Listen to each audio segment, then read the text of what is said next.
Magandang hapon mga kapanalig. Welcome sa programang Usapang KKK. Kalusugan, Kagalingan, at Kagandahan. Ako po si Ivy at kasama natin si Dr. Irene Lim. Para po sa inyong mga katanungan, maaari po kayong mag-text sa 0922-875-2899, 0925-896-1689 at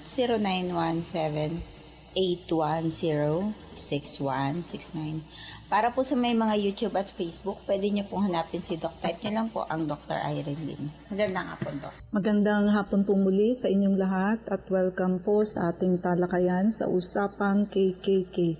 Ang inyo pong lingkod, si Dr. Irene Lim, ang magbibigay na naman po sa inyo ng panibagong kaalaman. And always remember that knowledge is power. Ligtas ang may kaalaman. And when you lose your health, you will lose everything. And paki-like, paki-share, and mag-subscribe po kayo. I-click nyo po yung button bell para ho ma-update po kayo pag meron ho kaming bagong upload. Pwede nyo hong i-search dyan yung mga na-miss out nyo pong episode at yung mga hindi ho naintindihang topic, pwede nyo hong ulit-ulitin yan. And i-share nyo po sa inyong mga mahal sa buhay by simply sharing. Nakagawa ho kayo ng mabuti sa inyong kapwa. And yung ating pong anti-aging and whitening soap, available po sa Shopee. Look for IV anti-aging and whitening soap habang may stock po kami. At marami hong bumibili kasi yung mga bumibili nagre-reorder, nagiging sandusena. Ibig sabihin effective siya talaga. Siyempre anti-aging, nakakabawas ng wrinkles, nakaka-lift ng skin, at nakakabanat ho ng skin. Yung whitening soap, ayun very effective ho siyang pangpaputi. No? Yung isa ho naming pasyenteng nagtitreatment, ay pumuti na ho talaga. Kitang-kita ho. Siya nga nagsabing pumuti na daw siya sa sabon namin.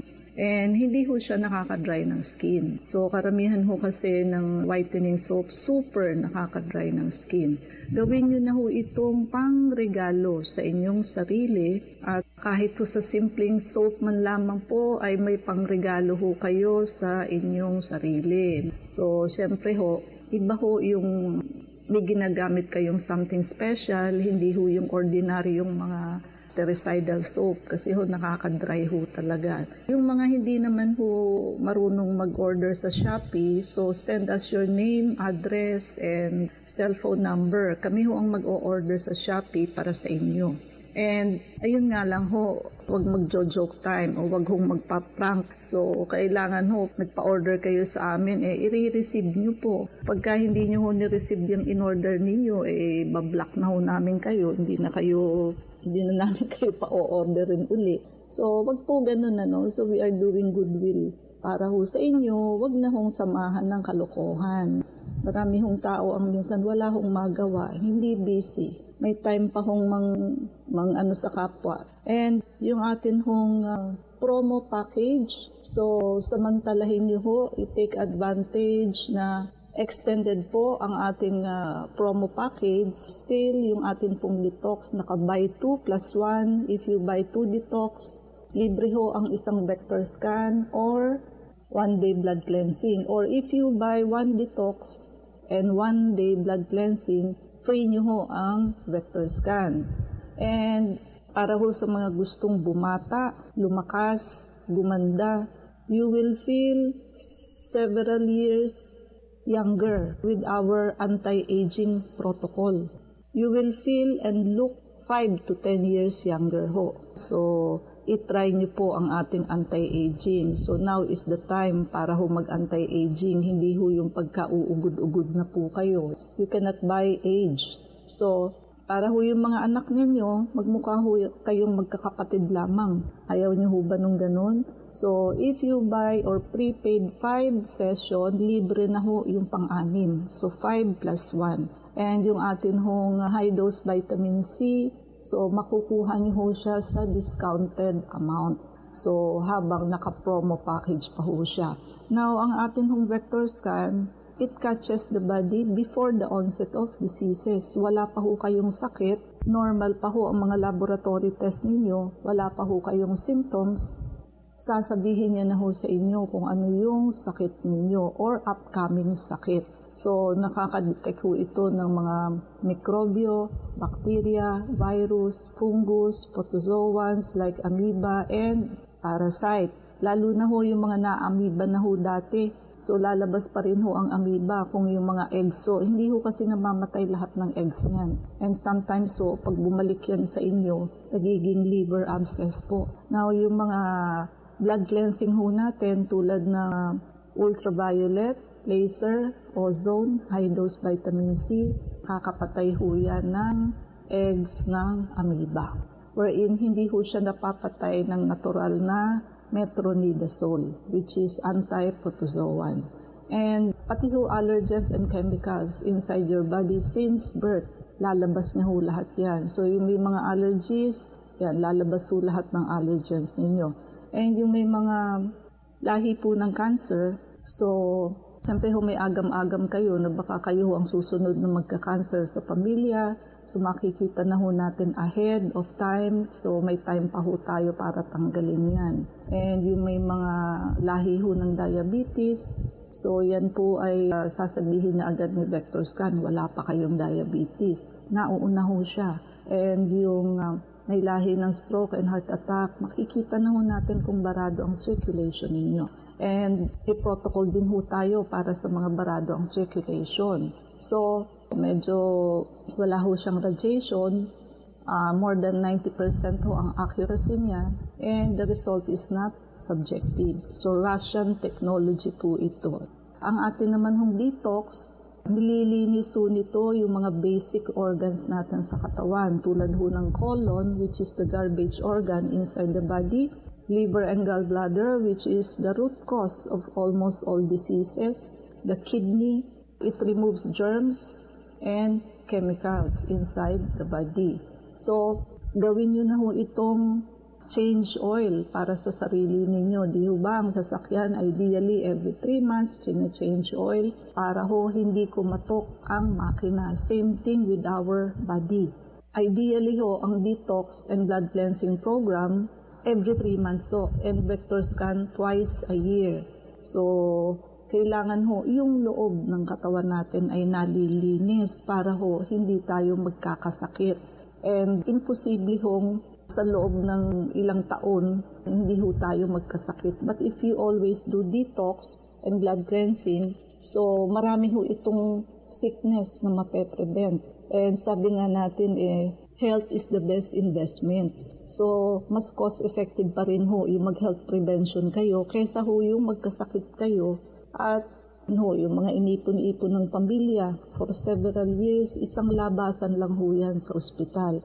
And ang masakit pa ho doon, mabuti kung yung naapektuhan ho sa inyong part, paglabas ninyo, gumastos kayo, naibalik pa. Kung paralyzed na ho, paglabas, no? Gumastos ka na, paralyzed pa yung pasyente. So, wala hong pinakamaganda kundi yung mag-health prevention. Detox and blood cleansing, kasi nga ho, yan ho ang root cause ng halos lahat ng sakit. And pag ang una ho kasing stage ng liver disease is fatty liver. Hindi ho basta fats lang andyan. Hindi lang ho natatagos o napepenetrate ng ultrasound ang loob ng liver, but ang reality ho, puno ho ng bato. We call it intrahepatic stones, ang atay, kaya congested na ho.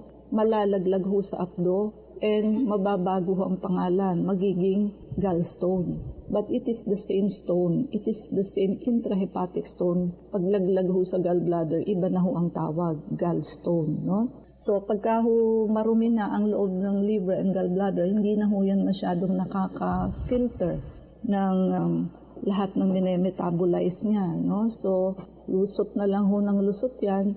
Lulusot ho ang sugar, uric acid, cholesterol, triglyceride. So, kukulapol ho yan sa gilid ng ating arteries.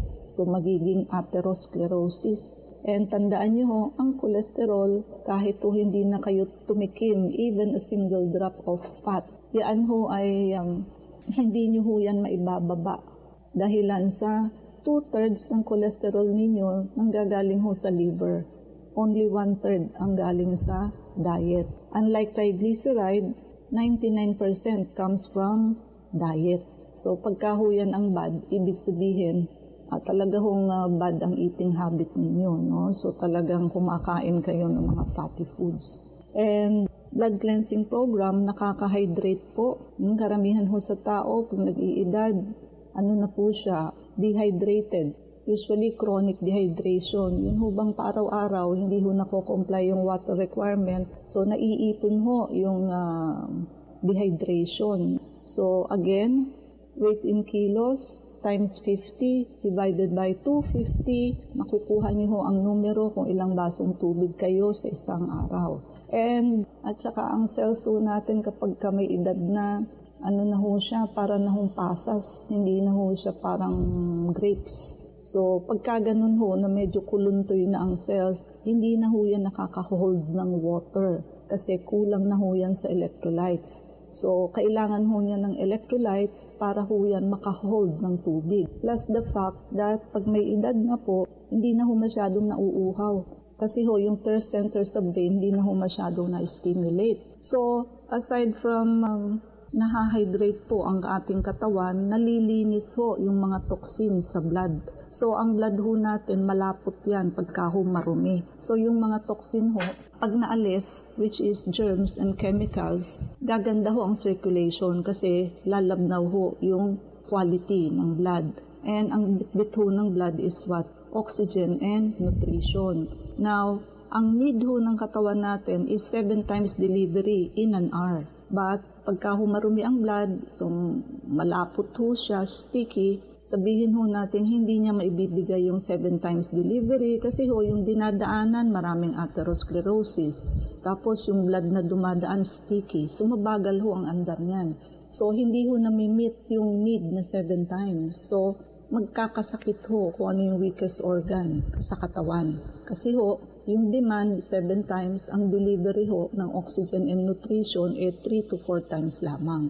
So detoxification and blood cleansing program. So, ang detox ho will handle the basic organ that needs to be clean, and blood cleansing program will address your blood vessel and your circulation. And yung high-dose vitamin C ho, nagkakaroon ho yan ng antimicrobial and anti-cancer effect. Para ho masabing high-dose, kailangan ho 10,000 milligrams pataas. Pwede nyo gamitin ito kahit na ho sa mga nagkikimo and radiation. Hindi nyo na ho mararamdaman yung pagkahilo, pagsusuka, panghihina, at paglagas ho ng buhok. And kung hindi pa naman ho kayo nakikimo and radiation, why don't you consider trying high-dose vitamin C first? Wala pa ho siyang radiation.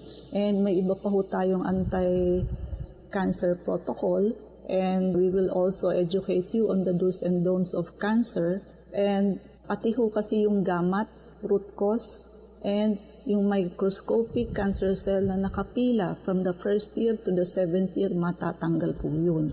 Kasi ho, yung nakikita nating bukol, siya ho yung nasa ika-8th year na umusli.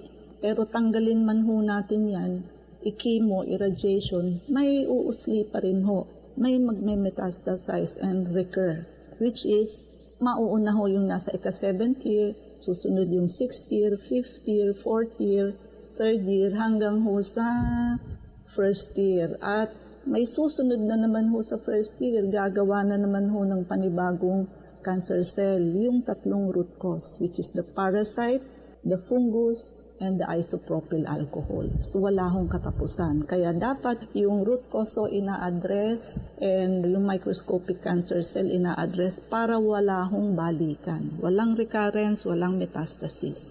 Okay, so ang atin pong tatalakayin sa hapong ito ay tungkol po sa constipation. Pag sinabi ho natin constipation, ibig sabihin ho, difficulty in passing stools or infrequent ang bowel movement. Ibig sabihin ho, hindi regular, hindi madalas. At yung fecal matter ho, pasintabi ho sa nagme-merienda, is dry, hard stools that are difficult or painful to pass. So, mahirap hong ilabas. At yan nga ho ang pag-uusapan natin kung bakit nauuwi sa pagiging constipated ang isang tao. Yung isang araw ho na hindi natin pag-move ng bowel, siyempre ho, congested na ho yung colon, nababanat ho, nai-stretch yung colon, na-enlarge ho yung mga pores ng colon, microscopic pores. So, lulusot ho doon paunti-unti yung mga germs and fecal matter papunta sa blood natin. Iikot ho yan sa buong katawan. Kaya nga ho, may mga hindi nakapupo ng 1 week na namamatay ho, nasi-sepsis. So, kaya ho, importanteng matter po ang constipation. And, of course, number 1, it can be caused by low-fiber diet. Ang fiber ho, nasaan ba? Fruits and vegetable and whole grain. Yung meat and seafoods, wala hong fiber yan. So, mako-constipate ho kayo dyan. Ang meat takes 3 to 4 days. Ang seafood takes 4 to 5 days, and except fish. Ang fish, okay lang, 1 day lang po yan. So, aside from low-fiber diet, dehydration. Yung mga inadequate ho ang inom ng tubig. Of course, it will result in a dry, hard stool. Sedentary lifestyle, yung mga wala na hong physical activity. Siyempre ho, nakaka-slow down yan ng digestive system, leading again to constipation. Another is ignoring the urge. Yun ho bang naka-feel na kayo ng urge, pero hindi nyo ho sinunod, tinupress ninyo kasi busy pa kayo, suppressing the natural urge to defecate can contribute to constipation. So, i-avoid nyo po yan. Kaya nga ho, sanayin ninyo yung sarili ninyo na may certain oras ho o habit kayo kung anong oras para ho palaging ganun. At yung changes ho sa routine or diet. Traveling, nakakagulo ho yan ng routine. Changes in diet, disruption to daily routine, ayan, can affect bowel habits. Ano ho ang mga iba pa hong simptomas? Infrequent bowel movement, fewer than 3 bowel movements per week. Yun na ho yun. We can call it already a sign of constipation. Feeling of incomplete evacuation. So, pangit ho ito kasi tawag ho dyan tenesmus. Sometimes yung may mga colorectal cancer, may ganyan hong feeling na parang hindi nauubos. Abdominal discomfort, ayan ho, pag constipated ho, bloating, may cramping, or feeling of fullness, syempre, in the abdomen, parang punong-puno. And sometimes ho, may rectal bleeding. Kasi ho, yung sobrang pag-i-strain, minsan ho, natitir ang anus, napupunitan ho, kaya ho may blood. Bowel obstruction, pagka severe ho ang constipation at sobrang tagal na ho na hindi nag-BM, dietary habit, siyempre ho, yung pagkain ng meat and seafoods, wala hong fiber, nakaka-constipate. Yung mga kulang na ho ang physical activity, kadalasan ho sa mga adult na po ito, wala nang masyadong exercise, siyempre ho yung digestive system, hindi na ho masyadong nag-move. At may yung mga umiinom ho ng mga certain medications such as yung may mga opioids na kasama, yung may antacid, yung may mga aluminum, calcium, yung may mga anticholinergic, antidepressant, ayan. Yan ho may mga side effect na constipation. Nasabi na ho natin yung ignoring the urge to defecate and of course, dehydration. Now, complication, siyempre ho nagkaka-hemorrhoids, kaka-strain ho, sobrang pag-ire during bowel movement, siyempre ho maaalmoranas. Kaya nga ho ang babae, di ba, pag nanganganak, nagkaka-almoranas din. So same thing with being constipated. Yung panganganak ho, minsan lang. Pag bowel movement ho, kung lagi kayong constipated, di mas madalas ho yung pag-i-strain ninyo. Anal fissure, it can cause tears, no? Pupunitan ho yung lining ng anus, leading to anal fissures. Rectal prolapse, chronic straining during bowel movement can weaken. Ihina ho yung muscles and tissues sa rectum, leading to rectal prolapse wherein yung part ho ng rectum nagpo-protrude doon sa anus. Fecal impaction, siyempre ho, babara yun dyan pag sobrang tagal na ho, leading to bloating and feeling of fullness. Pagka ho fecal impaction, kailangan na ho ng medical intervention dyan. And fecal incontinence. Pwede hong magkaroon ng incontinence wherein a person loses control over bowel movement. and may experience involuntary leakage ng stool. Pagka ho palagi kayong constipated, siyempre ho masisira yung mga muscle control and nerve control. Siyempre ho, prevention, bukod sa pagkain ho ng high-fiber diet, staying hydrated, stay active, establish a regular bathroom habit, do not ignore the urge to go, limit intake of constipated foods, and manage stress. Ayun ho, magbabackflow po uli yan sa livers. Dudumi ho ang liver because you are constipated. So, kaya ho, ideally, gawin ho ang detoxification and blood cleansing program, ideally every 3 months. IV? Para dun po sa mga nais magtanong, mag-text po kayo sa 0922-875-2899. Ang pumuli sa Usapang KKK. Ako po si Ivy at kasama pa rin natin si Dr. Irene Lim. Dok, tanong ni 5750. Kailangan bang maipa-opera itong goiter? Kasi toxic goiter po sa akin, hyperthyroid ito. Sa pinagpa-check-upan ko, ito ang lumabas. Huwag ho kayong magpa-opera. Sa iba ho talaga, pag hindi na control yung hyperthyroidism, either ino-opera or niraradiation, RAI, radioactive iodine. Now, sa amin ho kasi na-control namin yan. So, marami na ho kaming pasyenteng hyperthyroid na napataba na namin. Kaya ho yan ino-opera kasi may tendency ho yan, pag hindi na-control yung tachycardia, yung mabilis na heart rate, magha-heart failure ho kasi ang pasyente. Bukod pa ho sa exophthalmos, yung luluwa ho yung mata, and gumaling ka man, actually, hindi na yun maibabalik. So, dito ho kasi sa amin, yung buong endocrine gland, endocrine system ho ang kinokorek, hindi lang ho thyroid.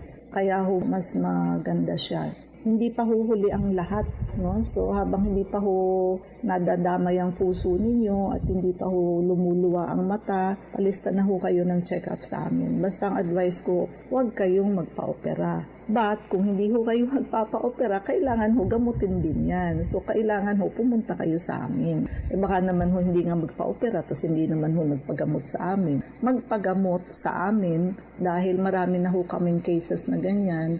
Kaya huwag kayo magpa-opera. Pag tinanggal yan, magme-maintenance na ho kayo ng thyroid hormone lifetime. And marami yung side effect. Ayun ho, kaya isa pa ho yun pag wala na kayong thyroid gland. Pagka RAI naman ho ang ginawa sa inyo, yung radiation, radioactive iodine, malelesen ho ang potency ninyo sa pagbubuntis o sa panganganak.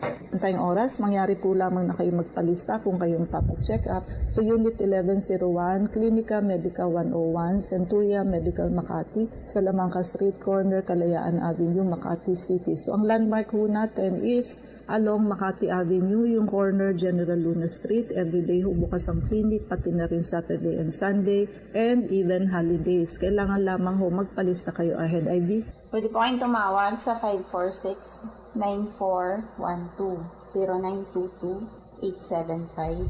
0922-875-2899. Pwede rin po kayong mag-text sa 0925-896-1689 at 0917-810-6169. Prevention is better than cure and health is the best investment. Regaluhan niyo po ang inyong sarili ng pagpapacheck up para huma-auscultate namin ang likod ninyo. Maagapan ho kung kayo ay may walking pneumonia since wala nga ho siyang symptoms. And sabayan nyo na ho ng pagpapavector scan, detoxification and blood cleansing program kasi yan hong dalawang procedure na yan ang mag-a-address sa root cause ng halos lahat ng sakit. Samantalahin ho na in-extend ho namin ang aming promo package. So sa detox po, buy 2 plus 1. So if you buy 2 detox, libre ho ang isang vector scan or 1-day blood cleansing. Or if you buy 1 detox and 1-day blood cleansing, libre ho ang vector scan ninyo. Gusto nyo hong bumata, if you want to feel and look 5 to 10 years younger, yung atin pong anti-aging protocol ang kasagutan dyan. Ang promo package ho natin is 5 plus 1. By 5 session, libre ho yung pang-anim. And high-dose vitamin C, habang ho nasa discounted amount po siya, mag-prepaid na po kayo. So pwede nyo na hong i-prepaid ang detox protocol, anti-aging, and high-dose vitamin C para hindi na ho kayo mapagsarahan ng promo. And also, wala ho itong expiration kung kailan nyo ho gustong gamitin. And transferable ho ito. So, pwede hong ipangregalo sa mga mahal nyo sa buhay. At makiagaw na po sa ating anti-aging soap. And habang may stock pa ho tayo, napakagaling ho nito magpaputi, magpabanat ng skin, and reduce your wrinkles. So, magpa-check up na po. Pwede hong maging free ang check-up ninyo if you bring a friend. But kahit na ho walang free check-up, kailangan nyo hong magpa-check up pag may mga nararamdaman ho kayo habang hindi pa ho huli. Kahit marami kayong pera, magaling ang doktor nyo, magaling ang ospital, if it is already too late, wala na ho tayong magagawa. So, dapat ho early catch, no? So, Ivy? Please like us on Facebook. Ang account po natin, Klinika Medica 101. Maraming salamat mga kapanalig sa pakikinig sa amin sa hapon ito. Abangan niyo po muli kami bukas, alas 4 hanggang alas 4:30 ng hapon sa programang Usapang KKK. Kasama natin si Dr. Irene Lim, ako po si Ivy at sumayon katotohanan. Salamat po.